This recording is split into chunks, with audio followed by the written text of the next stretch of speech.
They say I got a bullet with my name on it, but I got 30 bullets with your name on it. A white tee out the corner store, I'll put your face on it. A swisher out the corner store and put your friend in it. I ain't even did that shit, they put my name in it. 12 quits to me, but I ain't put no names in it. 200 shootouts out my life and I really still living. God forgive me for being lost if I ain't get the picture. What's up, y'all, boy? This your boy Marlo, and this episode is on Fern Dale.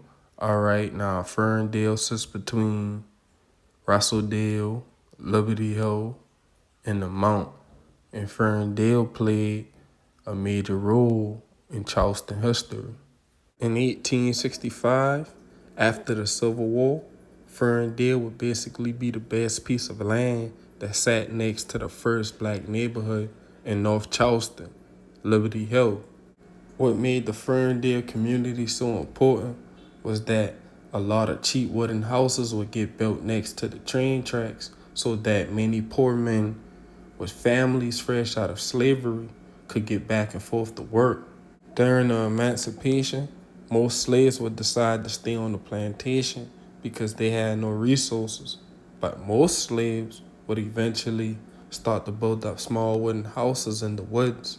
By the 1900s, Fern Dale would basically be a land that was filled with underpaid workers, either catching a train to Charleston to help repair it after the Civil War, or they would cross the train tracks into the Liberty Hill community where they could work for the more wealthier black families. Paul and Harriet Trescott were some of the hardest working slaves on the plantation. Paul had a little bit more power than other slaves, so before the Civil War, Paul Trescott would save everything that he got in his hands. So by the emancipation, when most slaves got freed and had nowhere to go, Paul and his wife Harriet Trescott would buy 112 acres of land. So as the Liberty Hill community built itself up, men from the Fern Dale neighborhood would come across the tracks to learn the tricks and the trades and then begin to build Fern Dale up. By 1944, the First Baptist Church would be built on Fern Dale.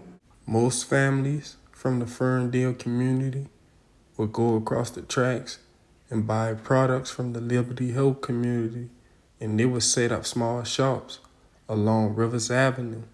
Now, Rivers Avenue was one of the busiest roads in America at that time. In 1929, the Great Depression would struck the Fern Dale community hard, leaving a lot of families crippled.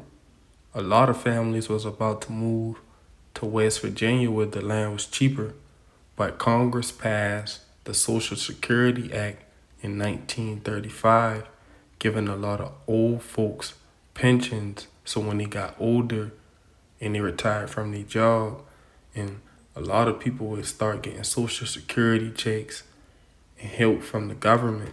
As time flew by, Fern Dale would become a working class community.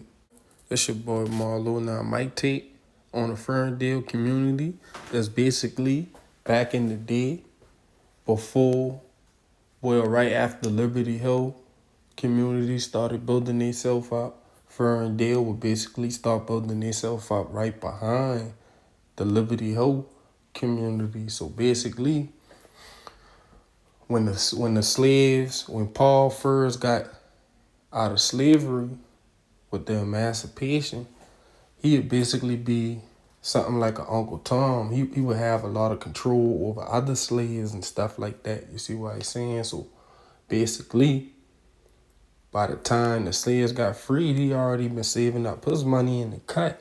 You see what I'm saying? He already been putting a little gold and a little silver to the cut. So by the time them boys got freed, a lot of slaves ain't had nowhere to go. So that's where they made the prisons at. So they start sending slaves to prison for like 30 years for loitering. You see what I'm saying? Low trespassing charges, you get 10 years. You feel what I'm saying? But most slaves ain't had nowhere to go. So some slaves went to prison. Some slaves went back to the plantation to work, sharecrop, do all that. But a lot of slaves been saving up their paper. You see what I'm saying? So when Paul and boy bought the Liberty Hill community, they would start selling acres to other people who been rocking with the movement. You see what I'm saying? So across the track, people from Fern Dale would be kind of like struggling just a little bit. You see what I'm saying? They'd be struggling. It wouldn't be like the Liberty Hill community, but Fern Dale would basically use Liberty Hill as the plug. You see what I'm saying? They would buy merchandise from the Liberty Hill community stores and stuff like that. Then they would take them on Rivers Avenue as the people passing by, and that's how they would get their merchandise off. You see what I'm saying? But this your boy Marlo. I out.